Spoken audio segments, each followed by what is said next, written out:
My name is Vivian Rose Sullivan. I'm 83 years old, and I need to tell you about the day a room full of so-called experts told me that I was nothing more than a burden on society who would never be capable of raising my children or contributing anything meaningful to the world. It was November 7th, 1967, and I was sitting in a sterile conference room at St. Mary's Hospital in Chicago, facing a panel of 5 professionals who held my future in their hands.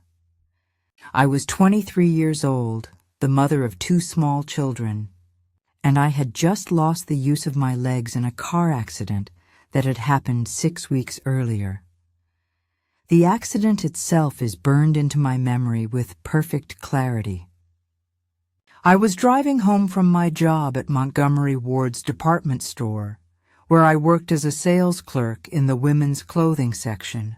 My husband, Frank, was working the night shift at the steel mill, and I was rushing to pick up our children, 4-year-old Michael and 2-year-old Susan, from my neighbor Mrs. O'Malley before it got too late. It was raining that November evening, the kind of cold, driving rain that makes Chicago streets treacherous. I was stopped at a red light on Western Avenue when a drunk driver ran the light and slammed into the driver's side of my 1963 Ford Falcon at 45 miles per hour. I woke up in the hospital 3 days later, unable to feel anything from the waist down.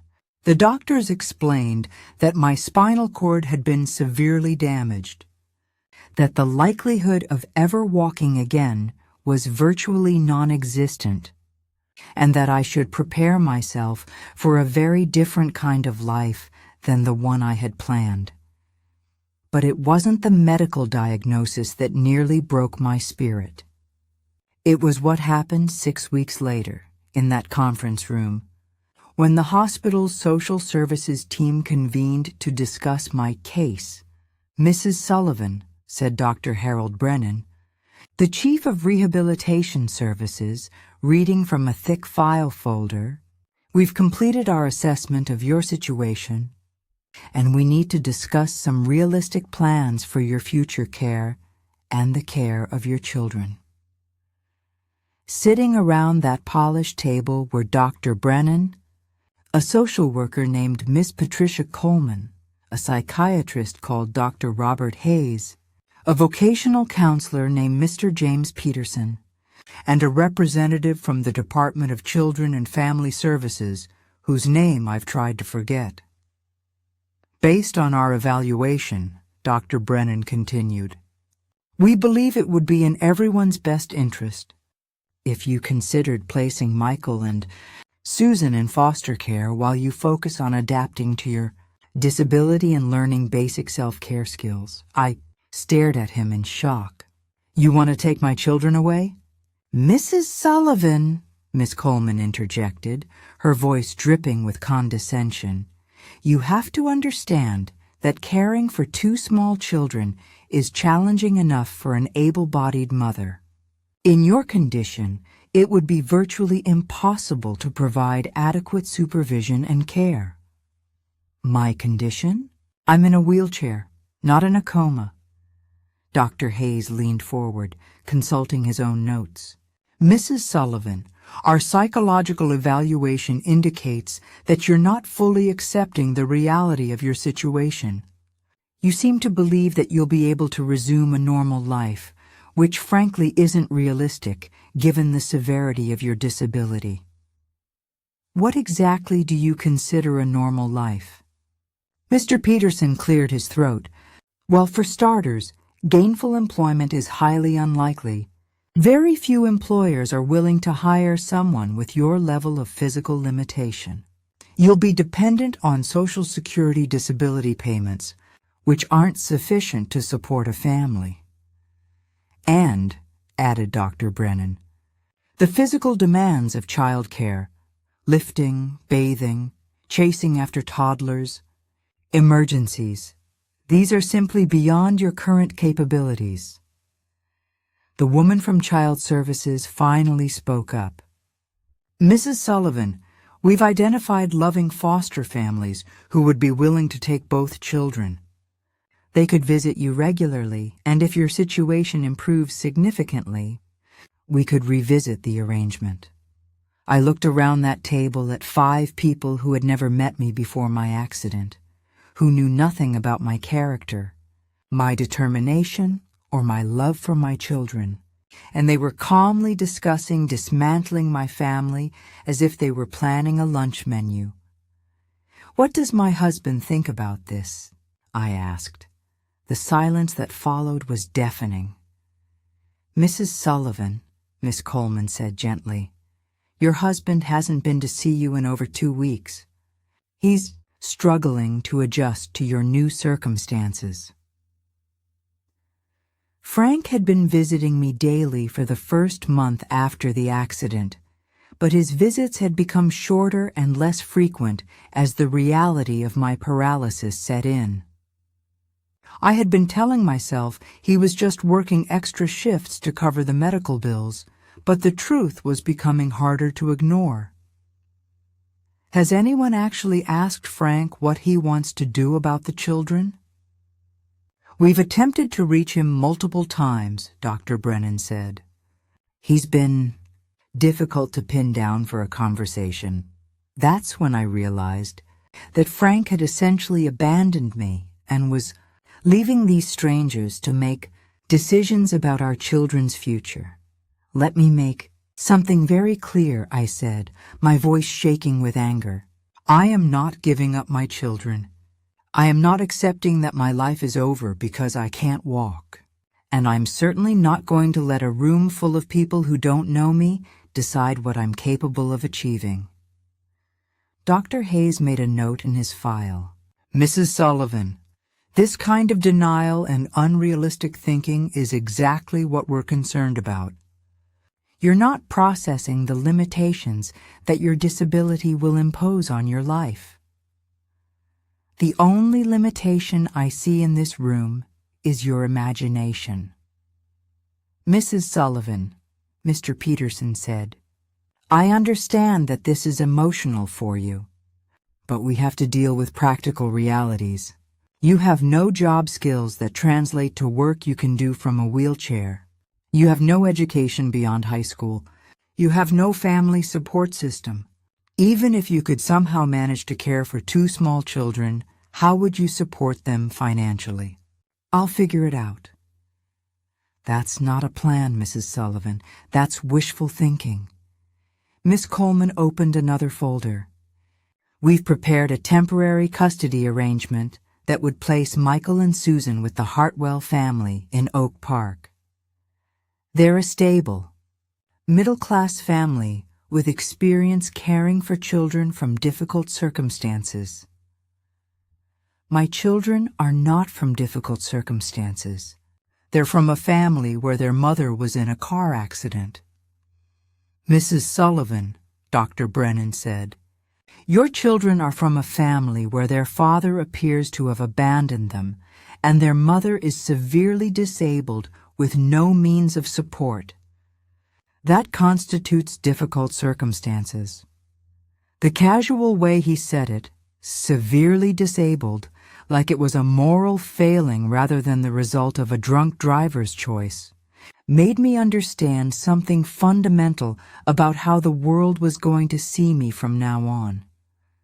"How long do I have to prove you wrong?" I asked. "Excuse me? How long do I have to demonstrate that I can care for my children and support my family before you stop threatening to take them away?" The 5 experts exchanged glances.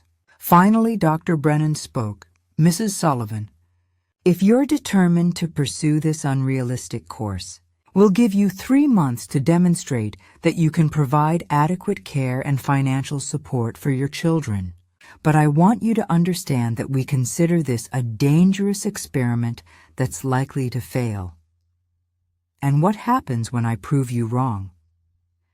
Dr. Hayes laughed, actually laughed. "Mrs. Sullivan, if you can somehow transform yourself into a self-supporting single mother, capable of raising 2 children from a wheelchair in 3 months, I'll personally apologize for underestimating you. I'll hold you to that. Dr. Hayes, as I wheeled myself out of that conference room, I heard Miss Coleman say to someone, "Poor thing. She has no idea what she's up against. She was right about one thing. I had no idea what I was up against." But what she didn't understand was that I had just been given the greatest motivation of my life. 5 people who believed I would fail. The first thing I did after leaving that humiliating conference room was wheel myself to the nearest payphone and call Mrs. O'Malley, the neighbor who had been watching Michael and Susan since my accident. "Vivian, dear, how did the meeting go?" she asked in her gentle Irish accent. "They want to take my children away, Mrs. O'Malley. They think I'm incapable of caring for them because I'm in a wheelchair." There was a long pause. "And what did you tell them?" "I told them they were wrong, and I have 3 months to prove it." "Then you'd better get started, hadn't you?"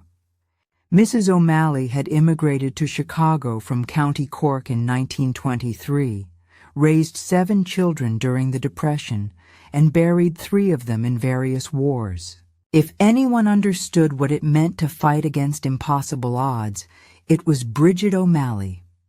"Mrs. O'Malley, I need to ask you an enormous favor. Can you keep watching Michael and Susan while I figure out how to make this work? I can't pay you much right now, but—" "Vivian Sullivan, you stop that nonsense right now. Those children are like my own grandchildren, and you're like the daughter I never had. We'll figure this out together." That afternoon, I wheeled myself home to the small 2-bedroom apartment Frank and I had rented on the south side. Frank wasn't there, hadn't been there for days, according to Mrs. O'Malley, but his absence was almost a relief. I needed to think clearly, and Frank's guilt and discomfort around my disability had become a distraction I couldn't afford. Our apartment was a 2nd-floor walk-up, which meant I couldn't even get inside my own home. I sat in my wheelchair at the bottom of those stairs, looking up at the door that now might as well have been on the moon. And I made my first practical decision. We were moving.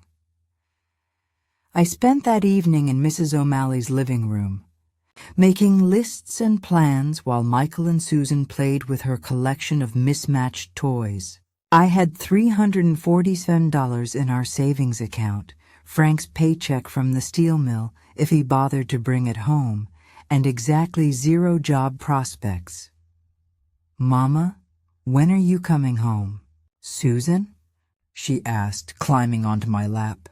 At 2 years old, she didn't understand why Mama's legs didn't work anymore, but she seemed to accept the wheelchair as just another piece of furniture. "Soon, sweetheart. Mama's going to find us a new home, one where my chair can fit through all the doors." "Will Daddy come to the new house?" That was the question I'd been avoiding. Frank had visited me exactly twice in the past 2 weeks, and both visits had been awkward. Painful conversations where he'd stared at my legs and spoken to me like I was a stranger. "I don't know about Daddy." "Susan, but you and Michael and I are going to be just fine." The next morning, I began what would become the most intense 3 months of my life.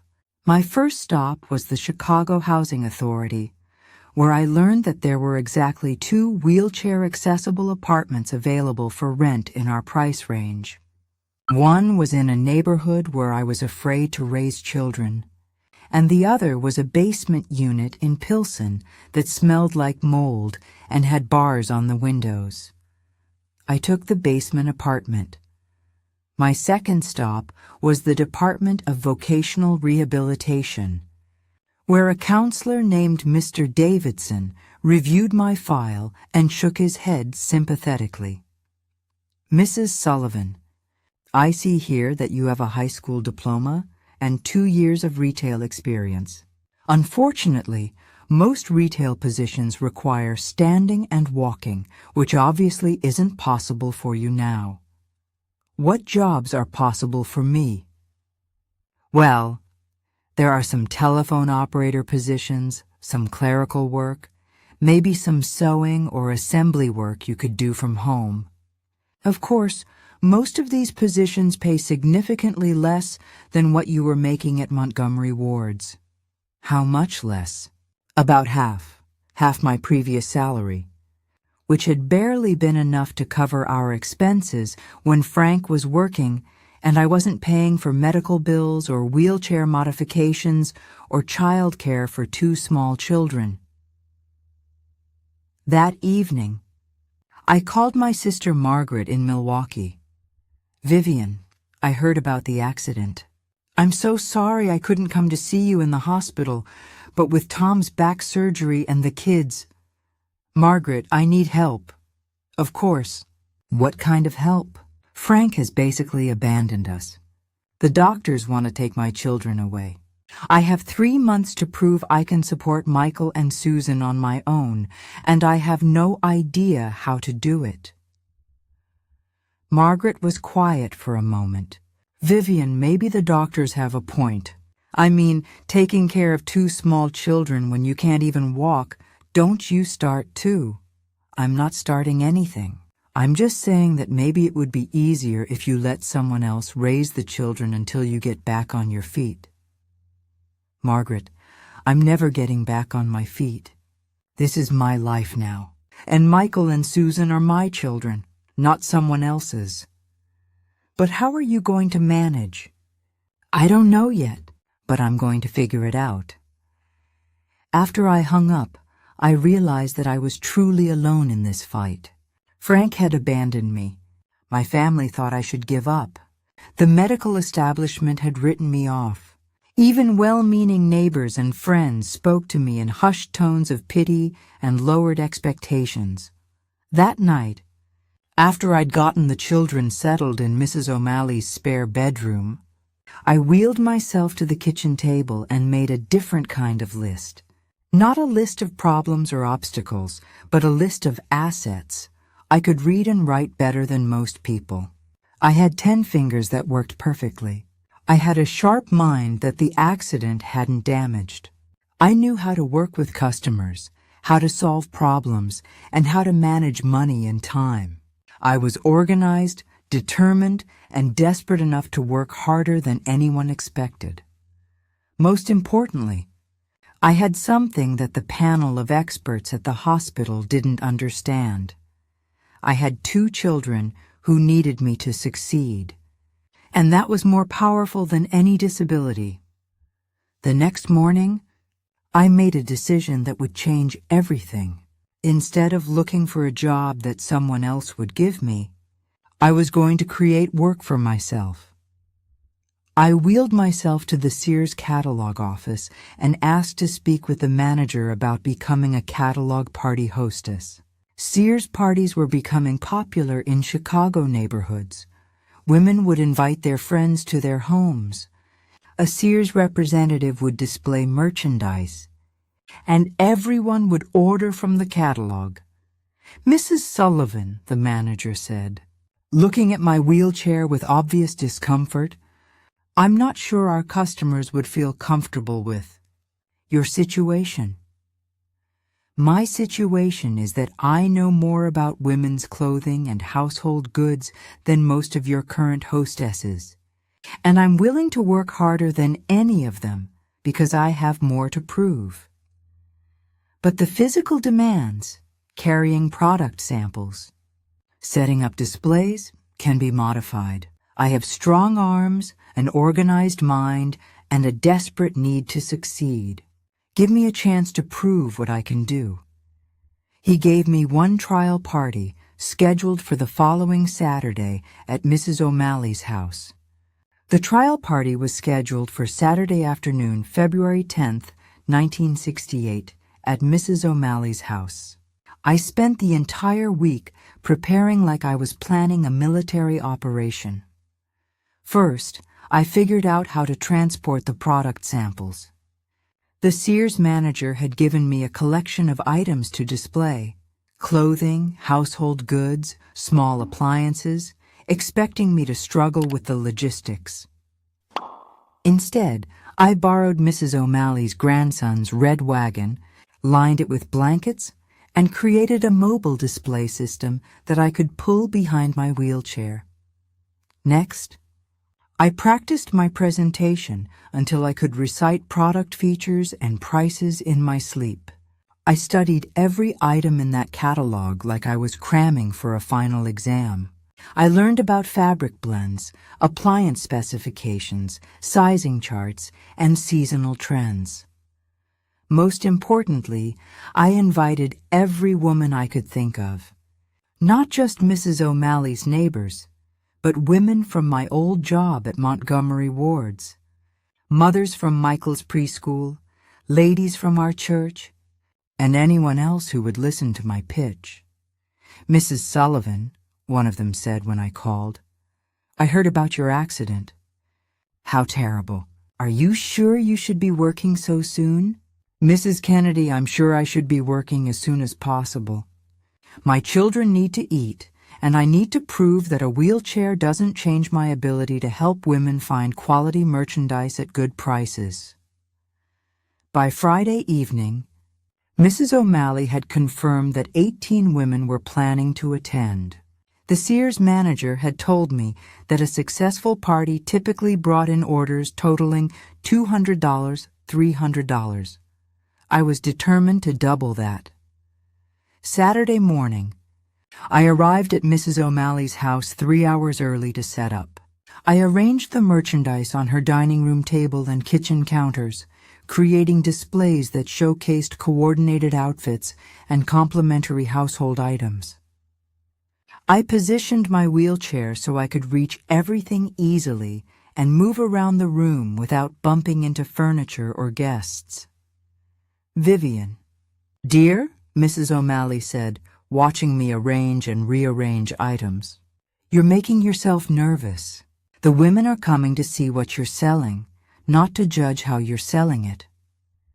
"Mrs. O'Malley, they're coming to see whether a woman in a wheelchair can do this job. I need to be better than any hostess they've ever seen."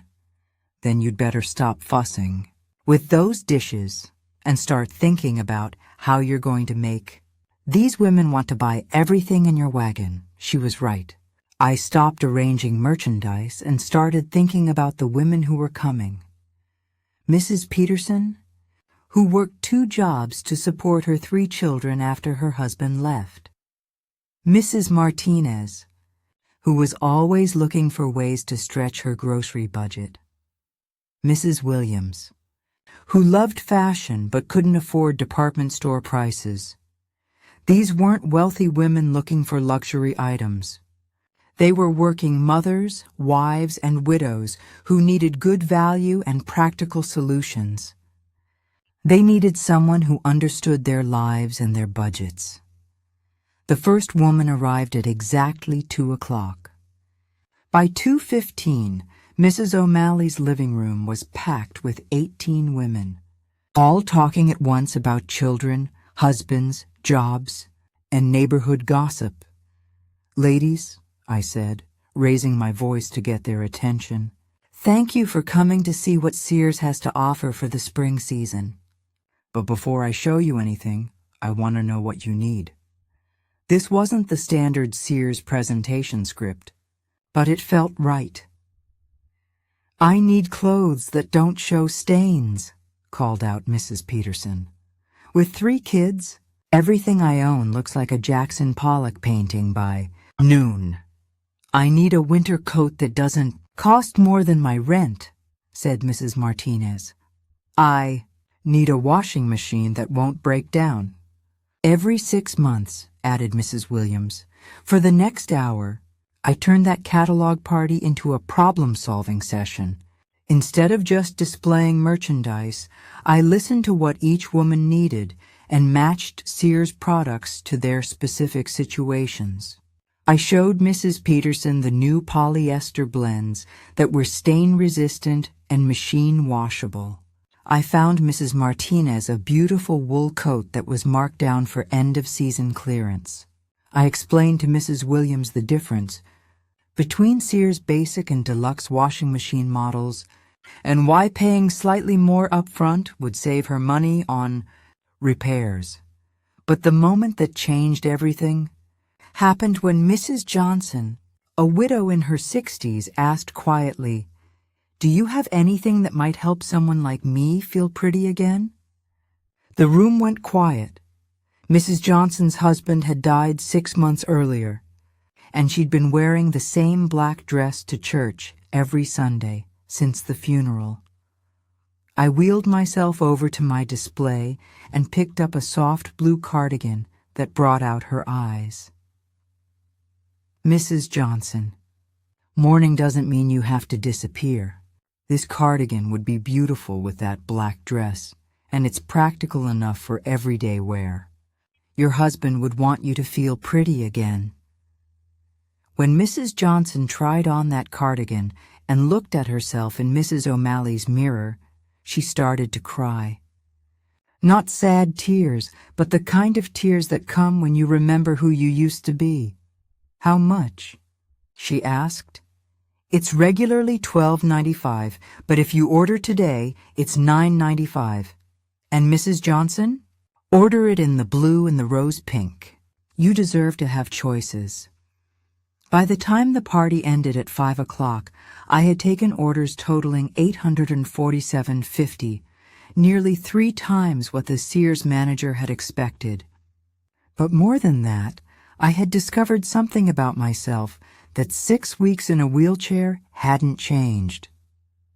I was really good at understanding what people needed and helping them get it. "Vivian," Mrs. O'Malley said as we cleaned up, "I've been to a lot of these catalog parties over the years. I've never seen anything like what you did today." "What do you mean?" "Most hostesses just show the merchandise and take orders.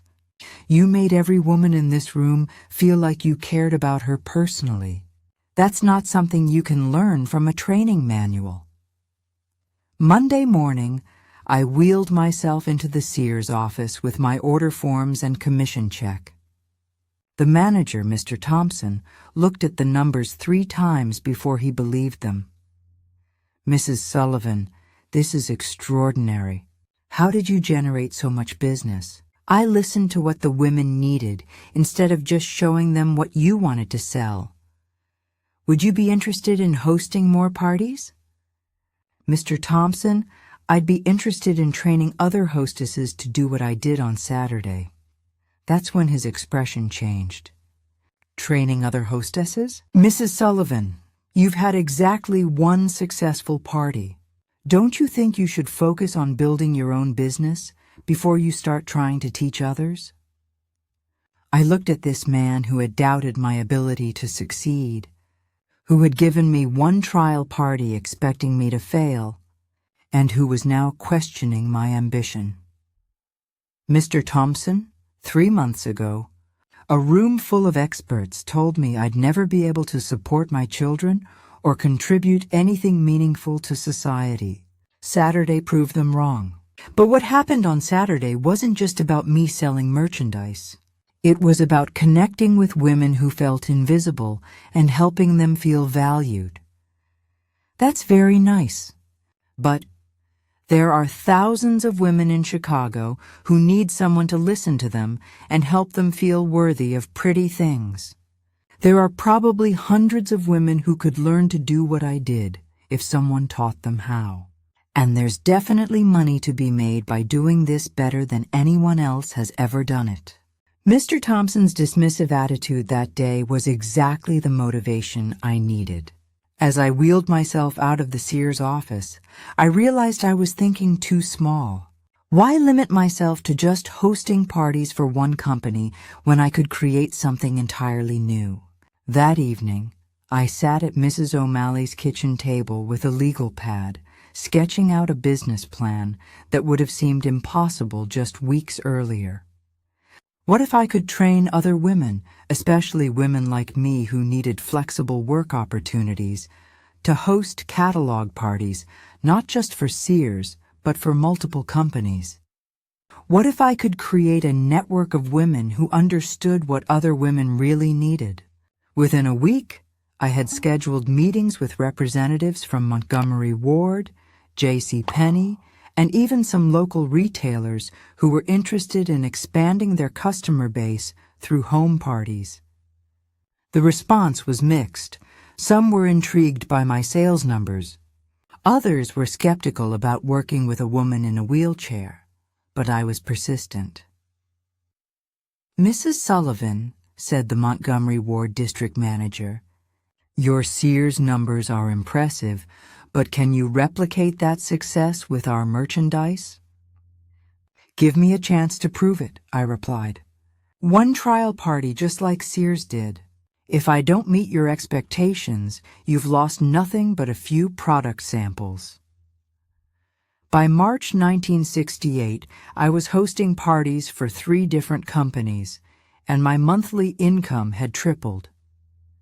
But the real breakthrough came when Mrs. Peterson, one of the women who'd attended that first party, asked if I could teach her to do what I was doing. "Vivian, I need work that I can do around my children's schedules," she explained. "My husband left last month and I'm drowning in bills. Could you show me how to host these parties?" That's when I realized I wasn't just building a business. I was creating an opportunity for other women who had been written off by traditional employers. I started small, training women in Mrs. O'Malley's living room on Saturday mornings while our children played together. I taught them how to arrange merchandise, how to listen to what customers really needed, and how to make every woman feel valued and important. Most importantly, I taught them that selling wasn't about pushing products. It was about solving problems and building relationships. Mrs. Peterson was my first success story. Within a month, she was earning more from catalog parties than she'd ever made at any traditional job. Word spread quickly through our neighborhood, then through our church, then through the networks of women who understood what it meant to need flexible, well-paying work. By summer 1968, I had 15 women working with me, hosting parties throughout Chicago's South Side. We called ourselves Sullivan Circle, and we were revolutionizing how women in our communities shopped. But success brought new challenges. The 3-month deadline that the hospital panel had given me was approaching, and I needed to prove not just that I could support my children, but that I could provide them with a stable, loving home. The evaluation meeting was scheduled for August 7, 1968, in the same sterile conference room where I'd been told I'd never amount to anything. This time, I arrived prepared. I wheeled myself into that room carrying a folder thick with documentation, bank statements showing steady income growth, testimonials from the women I'd trained, contracts with multiple retailers, and photographs of Michael and Susan thriving in our new apartment. The same 5 experts were waiting for me, though their expressions suggested they weren't expecting the confident woman who sat across from them. "Mrs. Sullivan," Dr. Brennan began, "we're here to evaluate your progress over the past 3 months and determine whether you're capable of maintaining custody of your children." "Dr. Brennan, let me save you some time," I said, opening my folder. "In the past 3 months, I've built a business that generated over $4,200 in revenue. I've trained 15 women who are now supporting their own families through work they do from home. I've moved into a wheelchair-accessible apartment where my children have their own bedrooms and access to good schools." I handed each panel member a copy of my financial statements. "My monthly income is now higher than what Frank and I were earning together before the accident. My children are thriving academically and emotionally, And I've created employment opportunities for women who, like me, had been told by society that they had nothing valuable to contribute. Miss Coleman looked at the papers with obvious surprise.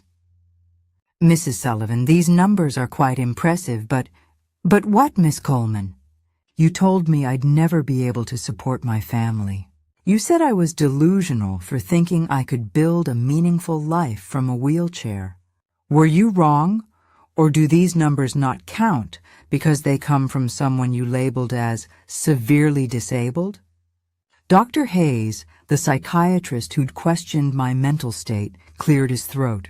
Mrs. Sullivan, your financial success is admirable, but we're also concerned about the emotional impact of your situation on Michael and Susan. What emotional impact? The impact of having a disabled mother, of living in a non-traditional family structure, of the social stigma. Dr. Hayes, I interrupted, my children have learned that obstacles can be overcome, that society's limitations don't define what's possible, and that their mother will fight for them no matter what challenges we face. If that's emotional damage, then I'm proud to be responsible for it. I pulled out photographs of Michael and Susan at their school's recent spring festival, beaming with pride as they showed off projects they'd made. These are children who understand resilience, compassion, and the value of hard work. They've seen their mother build something meaningful from nothing, and they've learned that disabilities don't diminish human worth. Mr. Peterson, the vocational counselor who told me I had no marketable skills, was studying my business plan with fascination. Mrs. Sullivan, how did you identify this market opportunity? Home catalog parties aren't a new concept, but your approach seems uniquely successful. Mr. Peterson, I succeeded because I understood something that traditional retailers miss. Women want to feel valued and understood when they shop. They want someone to listen to their needs and help them find solutions, not just push merchandise at them. And you've replicated this success by training other women? I've replicated it by teaching other women to see themselves as valuable, to trust their instincts about what other women need, and to build businesses based on genuine relationships rather than just sales transactions. Dr. Brennan was looking through my testimonials, letters from the women I'd trained, describing how the work had changed their lives and their families' financial situations. Mrs. Sullivan, I have to admit that your achievements over the past 3 months have exceeded our expectations considerably. Dr. Brennan, your expectations were based on prejudice about what disabled people can accomplish, not on any real assessment of my capabilities. The room fell silent. Finally, Miss Coleman spoke. Mrs. Sullivan, based on the evidence you've presented, we're recommending that custody of Michael and Susan remain with you permanently. You've clearly demonstrated your ability to provide for them financially and emotionally. Thank you. But I want something more than just custody. What do you mean? I want Dr. Hayes to honor his promise from our first meeting. He said if I could transform myself into a self-supporting single mother, capable of raising 2 children from a wheelchair, he'd personally apologize for underestimating me. Dr. Hayes looked uncomfortable, but to his credit, he stood up and extended his hand. Mrs. Sullivan, I apologize. I was wrong about your capabilities, and I was wrong about the limitations that disability imposes. You've accomplished something remarkable. As I shook his hand, I realized this wasn't just a personal victory. It was proof that the experts who write people off based on physical limitations are often the ones who can't imagine possibilities beyond their own narrow experience. By 1969, Sullivan's Circle had grown from 15 women hosting parties in living rooms to over 200 women operating across 3 states. What had started as a desperate attempt to keep my children was becoming something I'd never imagined. A business empire that was changing how women thought about work, shopping, and their own capabilities. The growth happened faster than I could have planned. Word spread from Chicago to Milwaukee when Mrs. Peterson's sister visited and saw how successful our model had become. Within 6 months, we had 30 women hosting parties throughout Wisconsin. Then came Detroit, where a former Montgomery Ward employee had moved and wanted to start her own Sullivan Circle group. "Vivian," said Carol Jensen, who'd become my assistant manager, "we've gotten inquiries from women in Ohio, Pennsylvania, and even California. They want to know if we can train them to do what we're doing." I was sitting in what had once been Mrs. O'Malley's spare bedroom, but was now the makeshift headquarters of Sullivan's Circle. The walls were covered with maps showing our party locations, charts tracking sales figures, and photographs of the women who'd transformed their lives through our program. "Carol, how many women are we talking about?" "This month alone, over 50 serious inquiries. And Vivian, these aren't just women who need part-time work. Some of them want to quit their traditional jobs to do this full-time." The scope of what we'd created was staggering. Women who'd been told they were unemployable because they had children or disabilities or lacked formal education were now earning more money than their husbands. Women who'd been dismissed by traditional retailers were building customer bases that spanned entire neighborhoods. But success brought challenges I hadn't anticipated. Managing 200 women across multiple states from Mrs. O'Malley's spare bedroom was becoming impossible. We needed real office space, professional systems, and legal structures that could support a business this size. "Mrs. Sullivan," said attorney David Goldstein, whom I'd hired to help us incorporate, "what you've built is unprecedented. Most direct sales companies are run by men selling to women. You've created a company run by women, for women, addressing needs that traditional businesses have ignored." Mr. Goldstein, I didn't set out to create anything unprecedented. I just wanted to prove I could support my children. "Well, you've proved that and then some. But now you need to decide what kind of company Sullivan Circle is going to become. Are you going to stay small and local, or are you going to compete with the major direct sales companies nationally?" The question kept me awake for weeks. Staying small meant I could maintain personal relationships with every woman in our network. Going national meant possibly losing the intimate, supportive culture that had made us successful in the first place. The decision was made for me in February 1970. When Avon approached me about a buyout, "Mrs. Sullivan," said their regional director, "Harold Davidson, sitting in my new office in downtown Chicago, Avon has been watching your operation with great interest. Your sales numbers and customer loyalty rates are extraordinary. We'd like to acquire Sullivan Circle and integrate your methods into our national sales program." What would that mean for the women who work with us? They'd become Avon representatives with all the benefits and support that entails. Of course, some operational changes would be necessary to fit our corporate structure. What kind of changes? Well, the personal touch you provide, the individual training, the customized product selection, the focus on building relationships rather than just moving inventory, that's difficult to scale at our level. In other words, everything that made Sullivan Circle successful would be eliminated to fit Avon's cookie-cutter approach. "Mr. Davidson, thank you for the offer, but Sullivan Circle isn't for sale. Mrs. Sullivan, You should consider the financial security this would provide for you and your children.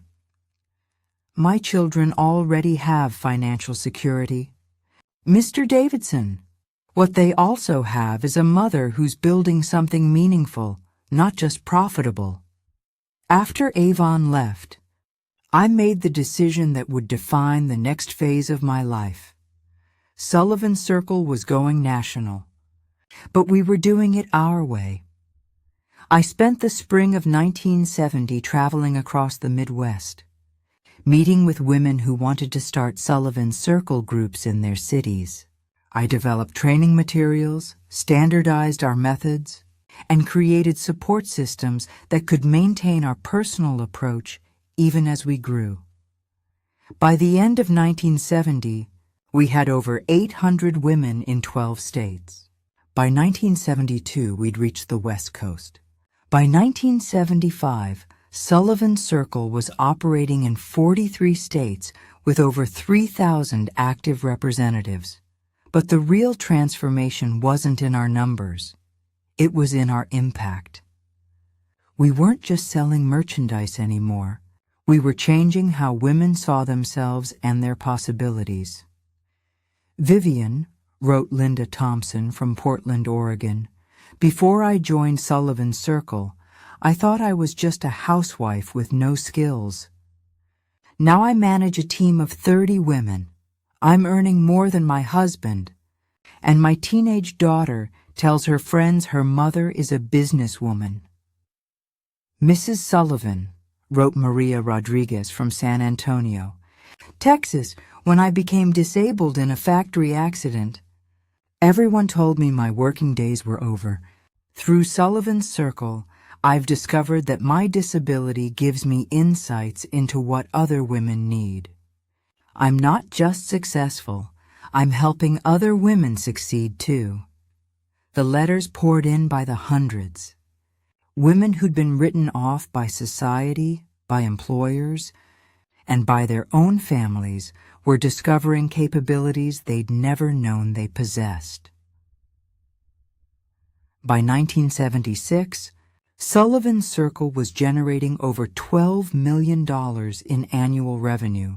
I owned 3 buildings in downtown Chicago, employed over 50 full-time staff members, and had been featured on the cover of Business Week as one of America's most innovative entrepreneurs. But the achievement I was most proud of wasn't financial. It was Michael and Susan. Michael, now 19, was studying business at Northwestern University and working part-time in our marketing department. He'd grown up watching his mother build something from nothing, and he understood that business success meant more than just making money. "Mom," he said one evening as we reviewed quarterly reports, "do you ever think about what would have happened if those doctors at the hospital had been right? If you'd let them take us away?" "Michael, those doctors weren't evil. They just couldn't imagine possibilities beyond their own experience. They saw a wheelchair and assumed a limitation. They couldn't see determination, creativity, or love. But what if you had believed them? Then you and Susan would have grown up thinking that obstacles define what's possible, instead of learning that obstacles define what's challenging." Susan, now 17, was already talking about joining the company after college. She'd spent her teenage years watching women transform their lives through Sullivan Circle, and she understood that our business was really about unleashing human potential. "Mom," she said, "when I tell people at school that my mother is a successful businesswoman, they always seem surprised. Then I tell them you built the company from a wheelchair, and they get this look like they can't process that information. What do you tell them then?" I tell them that my mother taught me that the only real disability is thinking small. By my 40th birthday in 1977, I'd achieved everything I'd set out to prove and more. I'd supported my children, built a successful business, and created opportunities for thousands of women who'd been overlooked by traditional employers. But I was about to discover that my greatest challenge wasn't behind me. It was ahead. In 1978, everything I'd built over the past decade came under attack from an unexpected source: the federal government. The Federal Trade Commission launched an investigation into Sullivan's Circle, claiming we were operating an illegal pyramid scheme that exploited vulnerable women.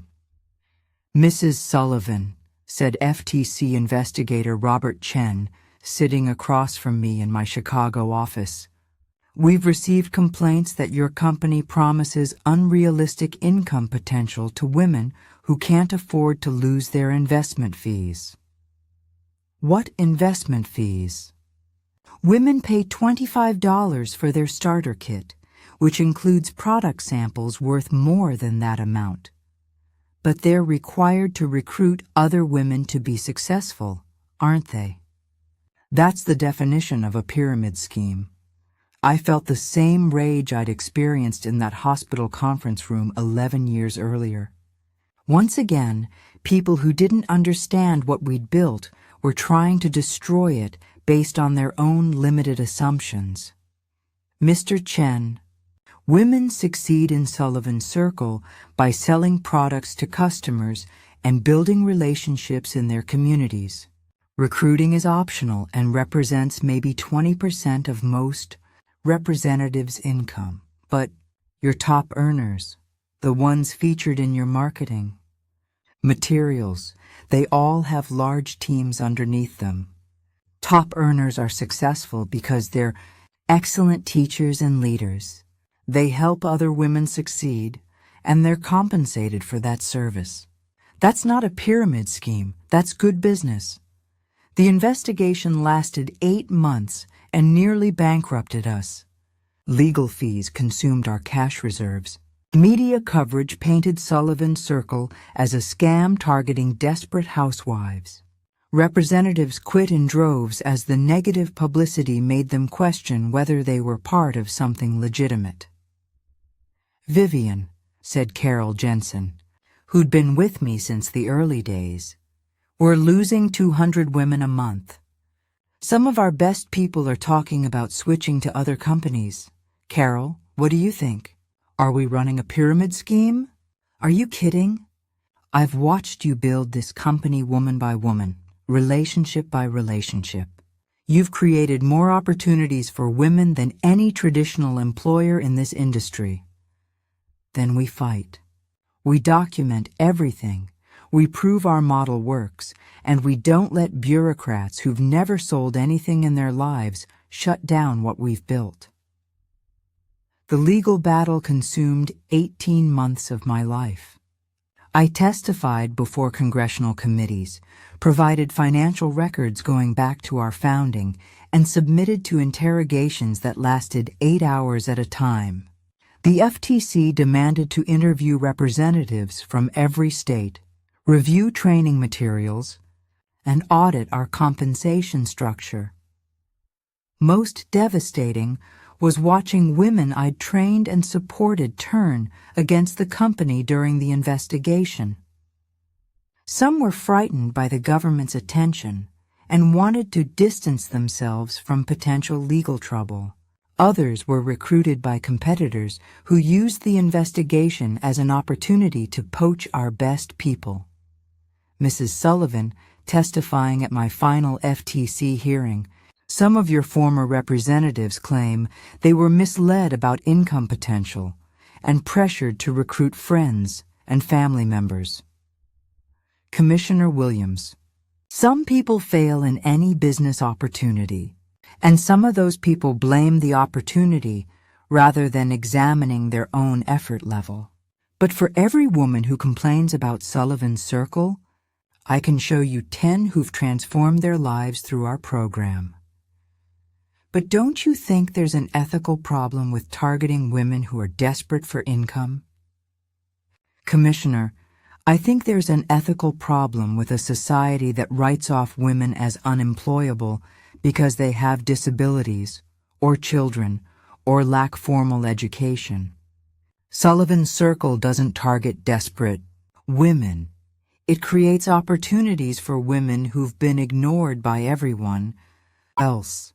The FTC's final ruling came down on March 15, 1980. Sullivan's Circle was cleared of all pyramid scheme allegations, but we were required to modify our marketing materials to include more detailed income disclosures and to implement additional training requirements for representatives. "Vivian," said my attorney, "David Goldstein, you won. The company is vindicated, but winning felt like losing.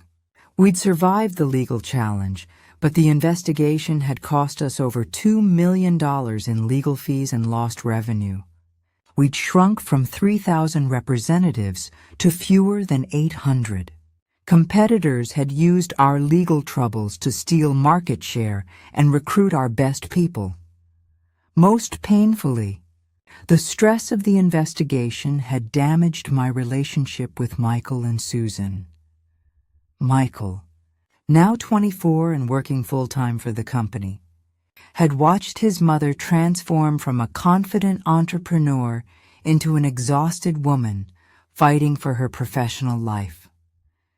"Mom," he said one evening as we reviewed the latest financial reports, "maybe it's time to consider selling the company. You've proved everything you set out to prove. You don't need to keep fighting these battles." "Michael, if I sell Sullivan's Circle, what happens to the women who depend on it for their livelihood?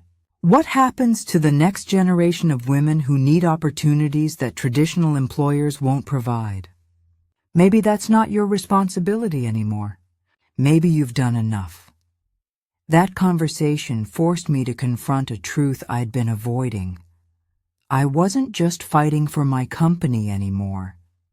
I was fighting for a principle. That was bigger than any individual business, the principle that women deserve opportunities regardless of their circumstances, and that society's assumptions about what disabled people can accomplish are usually wrong. "Susan," I asked my daughter, now 22 and about to graduate from college, "what do you think I should do?" "Mom, I think you should ask yourself what that 23-year-old woman in the wheelchair would have wanted you to do, the one who was told she'd never amount to anything." "What do you mean?" "I think she would have wanted you to keep fighting, not just for yourself, but for all the women who haven't had their chance yet." Susan was right.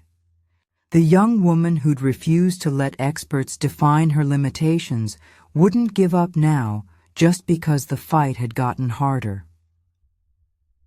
In 1981, I launched the most ambitious expansion in Sullivan Circle's history.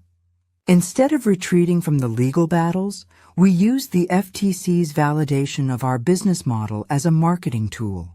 Instead of lowering our profile, we increased our advertising and recruited more aggressively than ever before. "Ladies," I told a gathering of 500 women at our national convention in Chicago, "they tried to shut us down because we threatened the status quo. We proved them wrong. Now let's show them what we can really accomplish." By 1985, Sullivan's Circle was larger and more profitable than it had ever been. We had over 4,000 representatives in all 50 states, annual revenues of $35 million, and a waiting list of women who wanted to join our program. But more importantly, we'd established a principle that would outlast any individual company: that women's potential isn't limited by society's assumptions, and that the most successful businesses are built on empowering people rather than exploiting them. By 1990, Sullivan's Circle had become more than a business. It had become a movement that had fundamentally changed how America thought about women's potential. We had over 8,000 representatives in all 50 states, annual revenues exceeding $60 million, and a training program that had been studied by business schools across the country. But the numbers, impressive as they were, didn't capture the real story. The real story was in the letters that continued to pour into my office every week from women whose lives had been transformed by opportunities they'd never thought possible. Mrs. Sullivan, wrote Patricia Williams from Atlanta, 10 years ago, I was a widow with 4 children, living on welfare and feeling like a burden on society. Today, I manage a team of 200 women. I own my own home, and my youngest daughter just started college. You didn't just give me a job. You gave me back my dignity. Dear Vivian, wrote Maria Santos from Los Angeles, when I joined Sullivan's Circle, I was recently divorced and spoke limited English. The other women in my group didn't just teach me how to sell, they taught me that my accent was an asset, not a liability. Now I'm one of your top trainers, and I specialize in helping immigrant women build businesses in their communities. These letters reminded me daily that what we'd built wasn't just about merchandise or commissions. It was about proving that society's assumptions about what people can accomplish are usually wrong. In 1992, Michael graduated from Northwestern with his MBA and officially joined Sullivan's Circle as Vice President of Operations.